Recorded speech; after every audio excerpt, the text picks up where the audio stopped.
The subway station was crowded and noisy. People were tired, waiting for the next train to arrive. The air was hot and smelled like sweat and metal. It was just another busy evening in New York City. Among the people was a woman standing quietly near the platform edge. She had short dark hair, wore a simple black jacket, jeans, and carried a small backpack. Her name was Maya Thomas. She looked calm and normal. Nothing special at first glance. But inside she was anything but ordinary. A train was arriving in 5 minutes. More people kept pushing in from behind, making the platform tighter. That's when a group of loud men appeared. They were shouting, laughing, and clearly drunk. People moved aside to avoid them. But they didn't care. One of the men, tall, heavy, wearing a sports cap, bumped into a teenager and didn't say sorry. He laughed instead. The others followed him, acting like they owned the place. They were aggressive, loud, and looking for trouble. Then it happened, so fast that nobody saw it coming. As they shoved through the crowd, one of them threw his elbow backward. It hit Maya right in the face hard. She stumbled backward and almost fell. There was a sharp gasp from the people around her. A man whispered, "Oh no," while someone else said, "That looked bad," but Maya didn't scream. She didn't cry, she didn't even speak.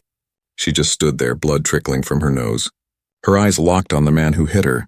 The man turned and saw her staring. He smirked and said, "Watch where you're standing, lady." But something about her silence made him shift a little. He expected yelling or maybe fear, but got nothing. Just a calm, steady look, the same look she once gave enemies on the battlefield. The crowd watched quietly, unsure of what would happen next. One woman stepped closer to Maya and offered a tissue. Maya took it slowly and wiped the blood, still saying nothing. She looked down at her boots, then back at the man. No anger in her face, just silence. That silence made everyone uncomfortable.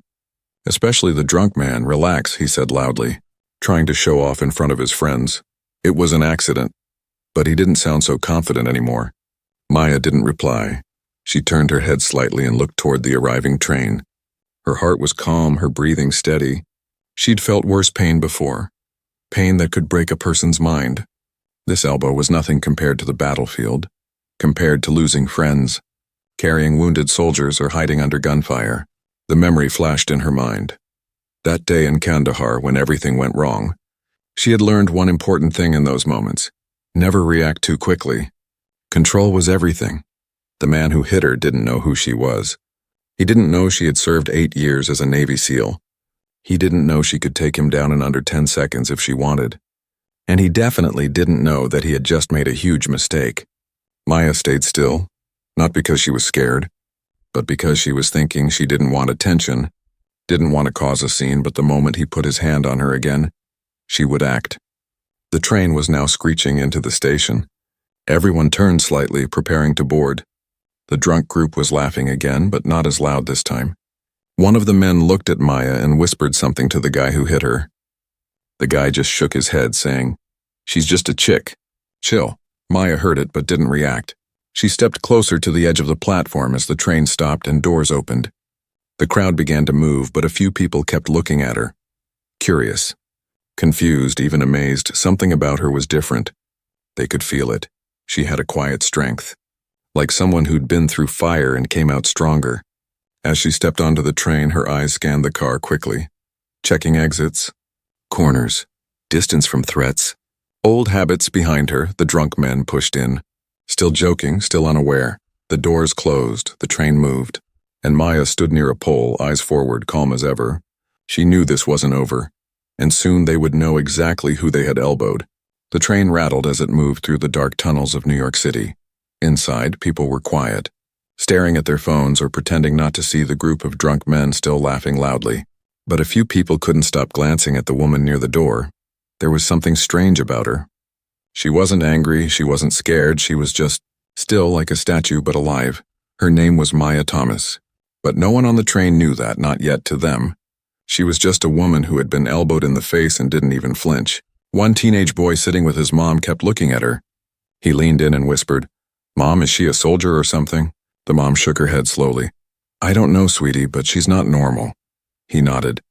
"She's like a lion in a cage." Maya heard them, but didn't turn around. She kept her eyes forward, one hand holding the pole. Her feet firmly placed, her breathing was calm. But her brain was alert. She had already counted how many people were in the car. She had noticed which one of the men had a pocket knife. She had memorized the emergency brake position and the time to the next stop. Not because she was paranoid, but because this was how she had lived for years. She didn't know any other way. Maya Thomas wasn't born strong. She was born small, quiet, and ignored. But life made her tough after her father left. Her mother raised her and her little brother alone. She worked double shifts and slept 4 hours a night. Maya promised to protect her family no matter what. So when her brother was bullied in school, she didn't run to the principal. She taught him how to stand tall, how to fight back without throwing a punch. That was her first lesson in power. Silent, invisible power. Years later, when she turned 21, Maya walked into a military recruitment office. The man behind the desk laughed. "You sure about this?" he asked, looking at her small frame. She nodded once. More than anything, he handed her a form and said, "Navy's tough, you know. They don't take everyone." She filled it out without a word. What followed was pain, endless training, running in boots through mud, swimming miles in open sea, carrying logs with a team of men who didn't believe she'd last a week. But she did more than last. She became the best. Her instructors started calling her Ghost because she moved silently and never gave up. Maya didn't fight for glory. She fought for those who couldn't fight for themselves. She went on secret missions. Some so dangerous even her mother never knew the truth. She saved lives, lost friends, and saw things no human should ever see. After 8 years, she left the Navy. Not because she was tired, but because her soul needed peace. She wanted to live quietly, walk in parks, maybe open a gym for women someday. But peace didn't mean weakness, and today, on this train, she wasn't going to be anyone's victim. The train slowed down, preparing to stop. The drunk men kept talking. One of them nudged the one who had hit her. "Dude, she's just standing there like a robot. What's her deal?" He shrugged. "Whatever, she's just scared," but they were wrong. Fear doesn't stand that still. Fear doesn't breathe that slow. One man walked closer to Maya and grinned. "Hey, you okay?" "I didn't mean to hit you." She turned slightly. Eyes meeting his. Her voice was calm, steady. "I know," he blinked, surprised by the answer. For a second, he felt like he was standing in front of a drill sergeant, not a random woman. Something in her tone made his chest feel cold. Then the train stopped, doors opened, and people began to exit. Maya stepped off. The drunk men followed slowly, watching her. They were curious now, confused too. "She's weird, man," one of them said. She didn't even yell. "Maybe she's a cop," the other joked. But there was no laughter. Maya walked up the stairs into the night. Under the streetlights behind her, people whispered. Some took photos, others just watched. They didn't know her name, but they felt something in their bones. This woman was different. Strong in a way they couldn't explain. Powerful in her silence, unshaken by violence. As she disappeared into the crowd, someone muttered, "Who is she?"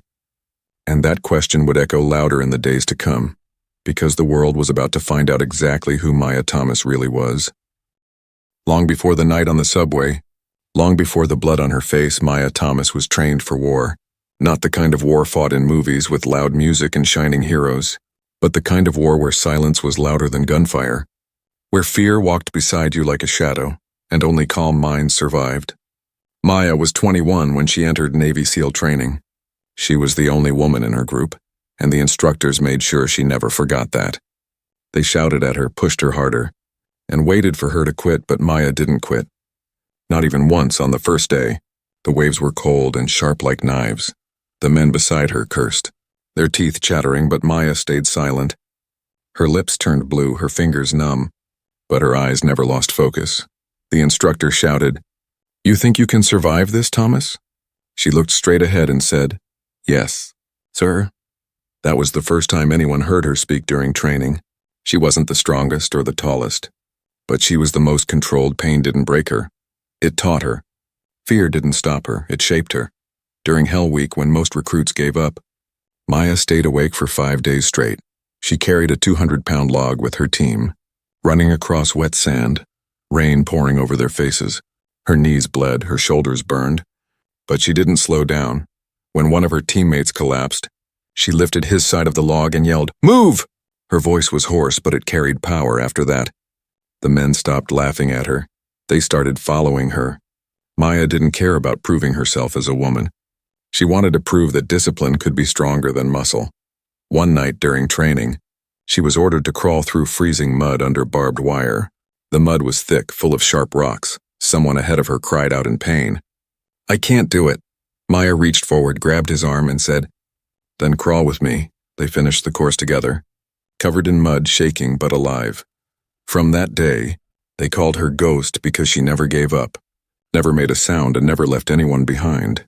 When she finally earned her SEAL Trident, her commanding officer looked at her with pride and said, "You've done what few men could do," Maya only replied. "With respect, sir, it's not about men or women. It's about who doesn't quit."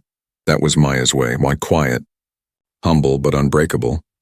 Then came the missions, the real ones, the ones that never made the news. She was sent to the Middle East, to dusty towns where the air tasted like smoke and sand. Her job was to protect lives, even when it meant risking her own. There was one mission she never forgot, the one that changed everything. It was a rescue operation in Kandahar, deep behind enemy lines. A team of American engineers had been captured. The situation was deadly. No air support, no backup. Maya and her small unit were sent to bring them back.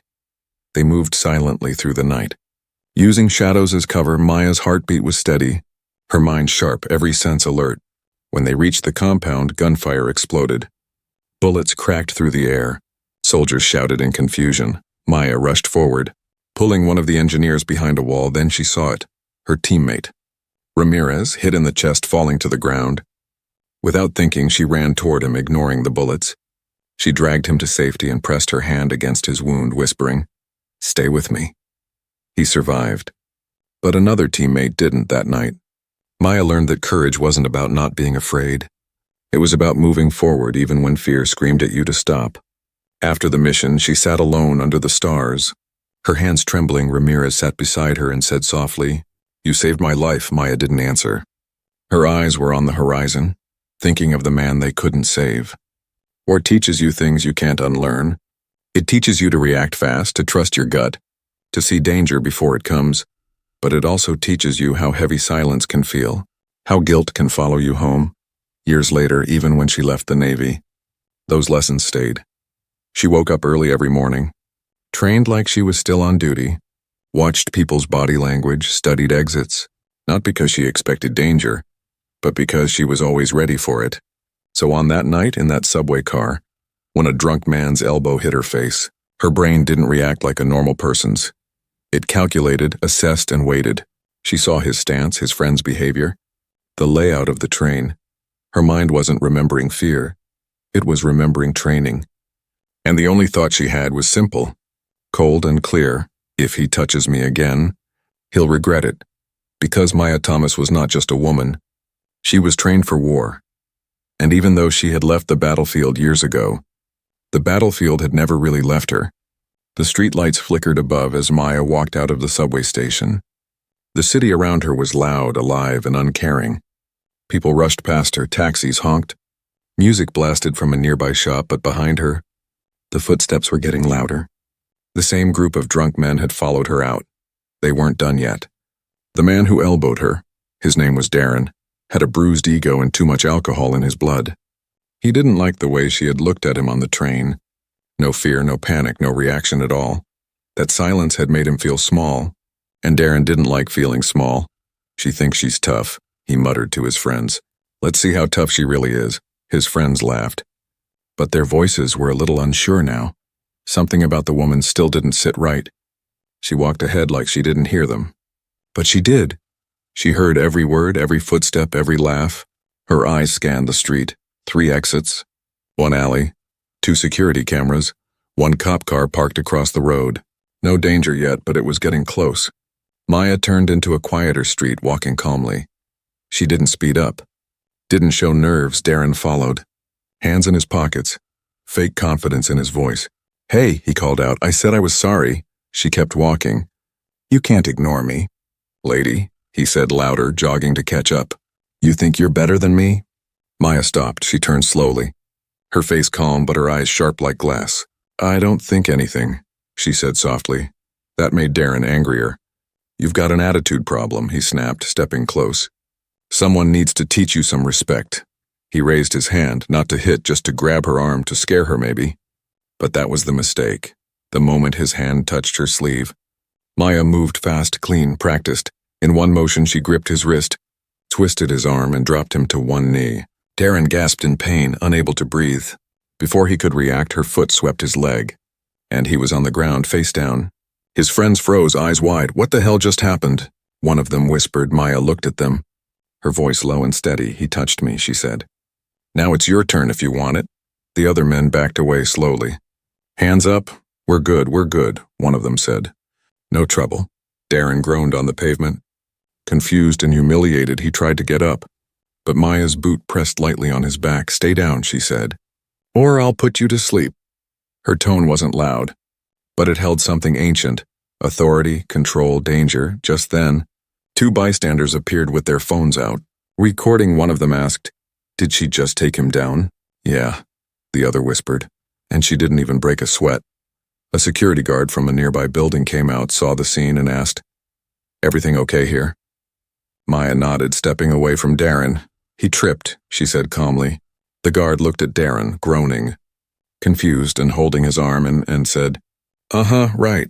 Maya turned and walked away again, not bothering to look back. The video of that moment would be online within the hour. People would watch it 1,000,000 times, asking the same question. Who was this woman? But for now, Maya disappeared into the night. Her heart wasn't racing, her hands weren't shaking. This wasn't new for her. This was muscle memory, training, instinct. She had used just enough force to control the situation. Nothing more. No rage, no drama, only precision. Back on the street, Darren sat up slowly, rubbing his shoulder. His friends stared at him in silence. One of them finally said, Dude, she wasn't just some woman. Darren nodded slowly, the pain in his arm confirming something his brain couldn't accept yet. He had made a huge mistake. He had picked the wrong person to mess with. He hadn't just elbowed someone. He had touched a warrior, and she had shown him the difference between noise and power. The internet doesn't sleep. By the time Maya Thomas reached her small apartment that night, her face was already on 5 different videos. Her takedown, smooth, silent, and strong, had been caught on camera by 2 strangers. One video had shaky footage, but the audio was clear. It showed Darren shouting, Maya turning, and then, in just 3 seconds, him lying flat on the ground. No screaming, no drama, no chaos, just quiet, controlled power. Someone uploaded it with the caption, Tiny woman drops big dude like a ninja. NYC subway drama. It was funny at first, then strange, then fascinating. People started asking questions. Who is she? Was that judo? Why did she move like a soldier? Within hours, the video hit 1,000,000 views. A popular reaction channel picked it up and said, This woman didn't even blink, and this is something else. Comments poured in. She's a martial artist. No, she's probably ex-police. Guys, I think she's military, and look at her stance. Someone paused the video and zoomed in on her face. Blood from the elbow, calm eyes, no panic. She's been through something, one comment read. You can see it in her face. Meanwhile, Maya sat alone in her kitchen, drinking hot tea. The lights were low, her phone silent.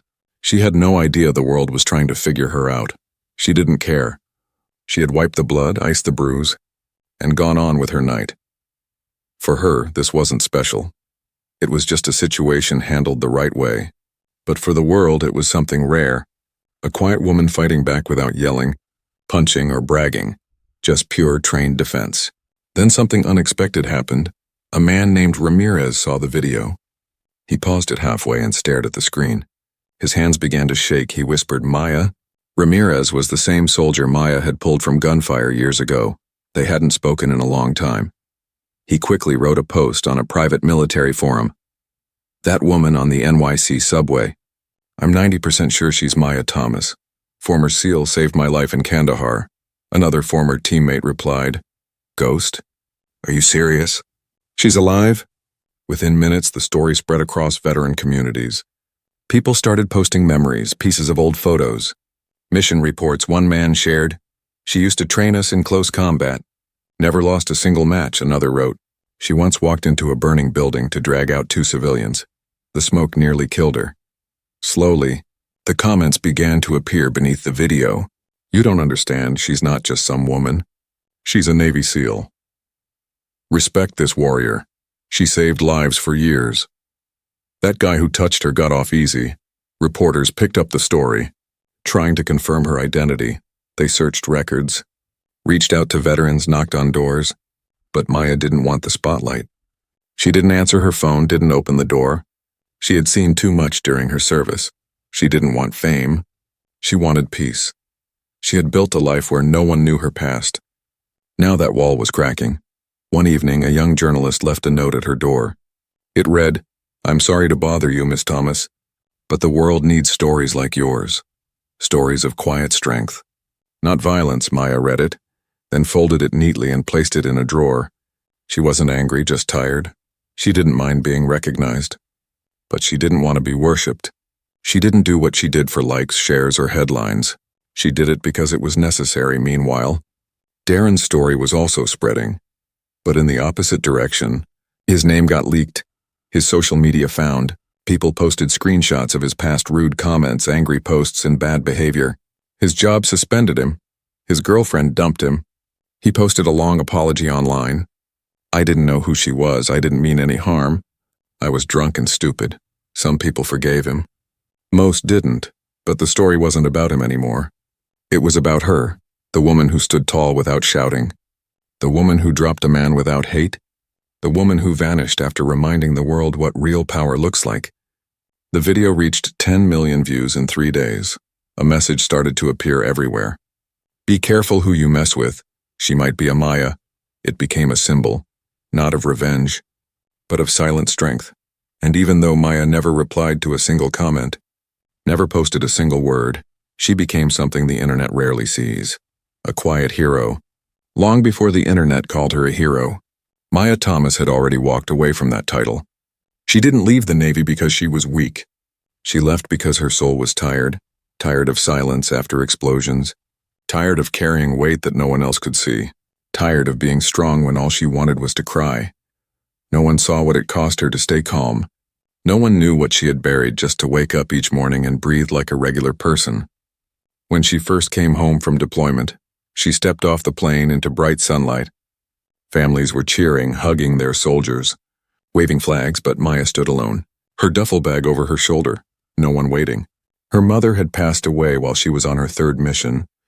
Her little brother James was gone too, not because of war, but because of the world, a drunk driver, a rainy road, a hospital that couldn't do enough.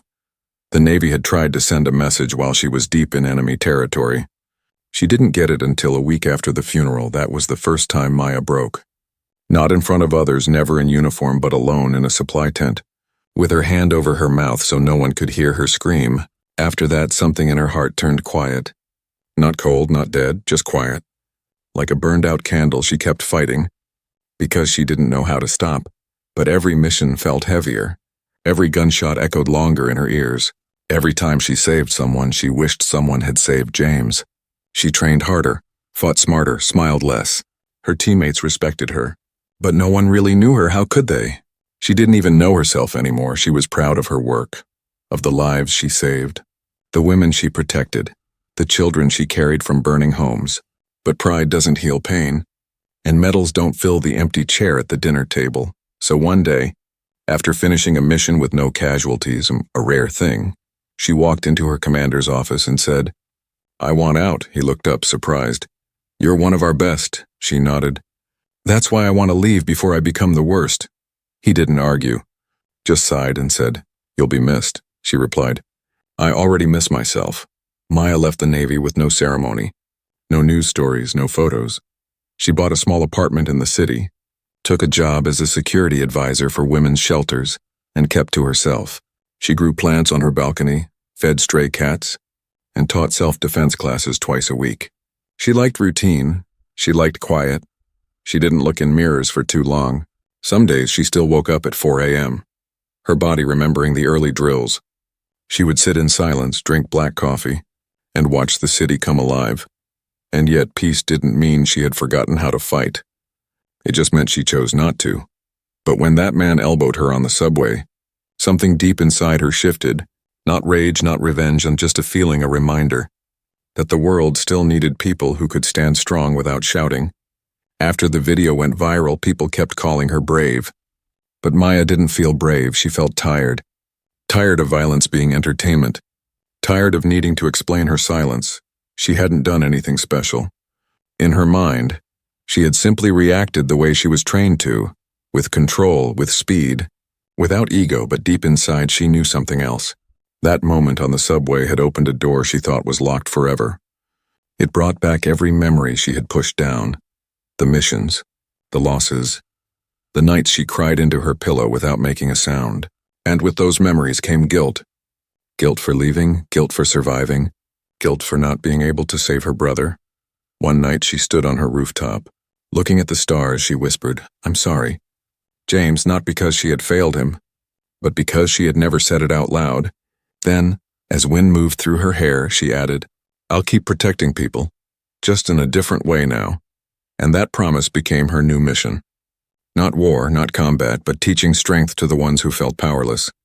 Giving voice to women who were always told to stay quiet. Showing that real power doesn't come from fists. It comes from knowing when not to use them. And slowly, as the days passed, Maya felt something return to her chest, not joy, not yet, but peace.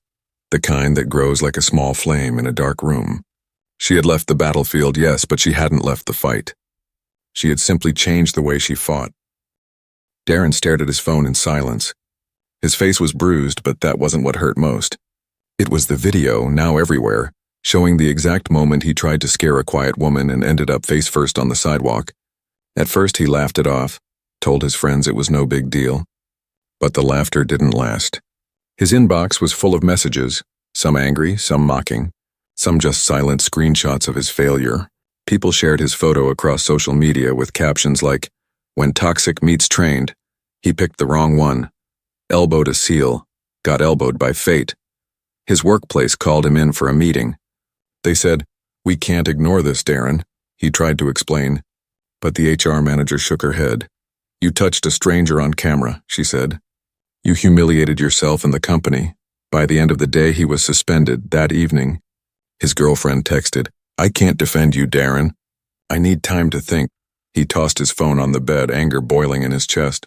But this time he didn't blame Maya. No, this time, the mirror was finally showing him what he had become. A bully. A show-off. A man who thought loudness was strength. For the first time in years, he sat down with a pen and paper. Not his phone. And he wrote slowly, carefully, honestly. He titled it, "I made a mistake when and she gave me mercy." The letter was longer than he expected. He didn't ask for pity, didn't try to defend his actions. He wrote, "That night I thought I was being tough, but the woman I tried to intimidate showed me what real strength looks like. She didn't scream, she didn't hit back with anger. She stopped me without hate. And the worst part is, she could have done much more. I've since learned who she is, Maya Thomas, former Navy SEAL. And knowing that doesn't scare me, it humbles me." He ended the letter with a simple truth. This isn't just about me and her. It's about what kind of men we choose to be when we think no one's watching. I failed that test, but I want to change. And maybe the best way to start is by using my mistake to do something right. He posted the letter online with no video, no flashy hashtags, no photos of himself, just the letter, raw and real. The internet was suspicious at first. Some called it fake, some said it was too late, but others read it and paused. One comment stood out. He didn't just apologize, he learned something. And maybe that's what matters. The letter began to spread. Not as fast as the video, but slow and steady like a healing scar. It even reached veterans groups where someone said, "At least he knows who she is now, not just her name, but her worth." And then, days later, it reached Maya. A friend from the shelter printed it and handed it to her without a word. Maya read it in silence. Standing by the window with her cup of tea, line by line, she felt something shift inside her. Not pride, not joy, just a soft sense of closure. She didn't smile, but her shoulders relaxed a little. She whispered to herself. He could have stayed angry, but he hadn't. He had bent, not broken. She sat at her small wooden desk and wrote one short reply. Not for attention, not for the internet, just for truth. It said, "Change is strength, be better, not bitter." She didn't sign it with her name. She didn't need to. People knew, and Darren knew. When he read her reply, he stared at the screen for a long time. He read those 4 words over and over again. Change is strength. No insults, no blame, no ego. Just a message from someone stronger than he could ever pretend to be. That night, Darren deleted his old posts, closed his toxic group chats, and signed up for volunteer work at a veteran support center. He didn't want to be seen as the guy who got taken down. He wanted to be the guy who got up and changed. And slowly he started becoming that person. People still recognized him, sure, but now some of them said, "Hey, I read your apology." Respect for owning it, and he would nod and say, "Thanks, I'm working on it." Maya never replied again. She didn't have to. Her silence had done more than 1,000 angry words ever could. Weeks passed. The internet moved on as it always does. New stories, new trends, new faces, but for some reason, the video of Maya Thomas never faded completely. It kept showing up in random places, in classrooms where teachers spoke about courage, in women's self-defense seminars, in quiet conversations between fathers and sons. People didn't remember her name at first, but they remembered the moment she stood tall, silent, and unshaken. They remembered the way she handled aggression without hate. And slowly, Maya Thomas became something rare, a quiet legend. But Maya didn't feel like a legend. She still woke up early, still watered her balcony plants, still fed the stray orange cat that meowed at her door every morning. She kept her phone on silent, rarely answered emails, and turned down every interview request that came her way. The world wanted her face on the screen, her voice in podcasts, her story in magazines. But Maya didn't want to be famous, she wanted to be useful. So she put her focus where it mattered most, the women's shelter on 19th Street. It wasn't a big place, but it was full of pain and healing. Women from all walks of life came there, some with bruises, some with silence deeper than any scar. They didn't know her past. Not at first. To them, she was just Maya, the quiet instructor with kind eyes and strong hands. She taught them how to stand without fear, how to escape a wrist grab, how to use their voice nor their silence as a weapon. But more than that, she taught them presence, how to walk into a room like they belonged there, how to look in the mirror and say, "I am not weak." One afternoon, a young woman named Alina approached her after class. Her voice shook as she spoke. "You're the woman from the video, aren't you?" Maya didn't answer right away. She just handed Alina a bottle of water and said, "You showed strength today, that's what matters." Alina smiled through tears. "I want to be like you." Maya looked her in the eye and replied, "Then be better than me." Word of Maya's work spread, not through headlines, but through whispers. A retired police officer sent her a thank you letter, saying his daughter had joined a self-defense class because of her. A high school gym teacher used her video to start a unit on confidence and boundaries. Even Darren, the man who once mocked her, kept his promise to grow. He stayed quiet online but active in real life, volunteering with veterans and speaking to troubled young men. He never spoke her name again in public out of respect. But whenever someone mentioned the video, he would simply say, "She saved more than just her own space that day." Maya knew all this, but she didn't keep track. She didn't need credit, she needed peace. And peace was finally blooming inside her, not loud, not perfect, but steady like a calm river. One rainy evening, as she locked up the training room, an older woman named Rosa lingered behind. Rosa had survived years of silence, and only recently started using her voice again. She held Maya's hand gently and said, "I used to pray for someone strong to come protect us." Maya squeezed her hand softly. "You don't have to pray for that anymore." Tears welled up in Rosa's eyes. "Why?" Maya smiled. "Not the kind for cameras, but the kind that comes from deep inside." "Because now you're strong," she said, "and you're not alone." That night, Maya walked home slowly, the rain falling gently on her hood.